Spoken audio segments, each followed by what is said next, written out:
1200 square ಫೀಟಾ, 1500 square ಫೀಟಾ, 2400 square ಫೀಟಾ, ಯಾವುದು ಬೆಸ್ಟ್ ವ್ಯಾಲ್ಯೂ ಕೊಡುತ್ತೆ?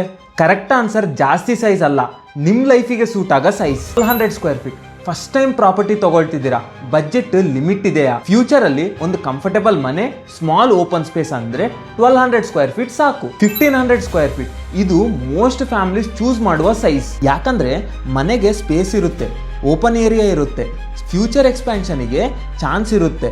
ಇದು ಬ್ಯಾಲೆನ್ಸ್ಡ್ ಆಪ್ಷನ್. 2400 ಸ್ಕ್ವೇರ್ ಫೀಟ್ ನಿಮ್ಮ future plan duplex, rental portion, garden ಅಥವಾ ಬಿಗ್ ಫ್ಯಾಮಿಲಿ ಇದ್ರೆ ಇದು ಬೆಸ್ಟ್ ಇನ್ವೆಸ್ಟ್ಮೆಂಟ್ ಆಪ್ಷನ್. ಆದರೆ ಒಂದು ಮಿಸ್ಟೇಕ್ ಮಾಡಬೇಡಿ, ಬೇರೆಯವರು 2400 ತಗೊಂಡಾರ ಅಂತ ನೀವು ಕೂಡ ಅದನ್ನು ತಗೋಬೇಡಿ. ಪ್ಲಾಟ್ ಸೈಜ್ ಟ್ರೆಂಡ್ ಮೇಲೆ ಚೂಸ್ ಮಾಡಬೇಡಿ. ನಿಮ್ಮ ಬಜೆಟ್, ನಿಮ್ಮ ಫ್ಯೂಚರ್ ಪ್ಲಾನ್, ನಿಮ್ಮ ಫ್ಯಾಮಿಲಿ ಇದ್ರ ಮೇಲೆ ಚೂಸ್ ಮಾಡಿ. ರೈಟ್ ಪ್ಲಾಟ್ ಸೈಜ್ ನಿಮ್ಮ ಜೀವನಕ್ಕೆ ವ್ಯಾಲ್ಯೂ ಕ್ರಿಯೇಟ್ ಮಾಡಬೇಕು, ಬೇರೆಯವರಿಗೆ ಇಂಪ್ರೆಸ್ ಮಾಡೋಕ್ಕಲ್ಲ. ಫಾಲೋ ಸ್ಯಾಕ್ ಪ್ರಾಪರ್ಟಿ ಡೆವಲಪರ್ಸ್.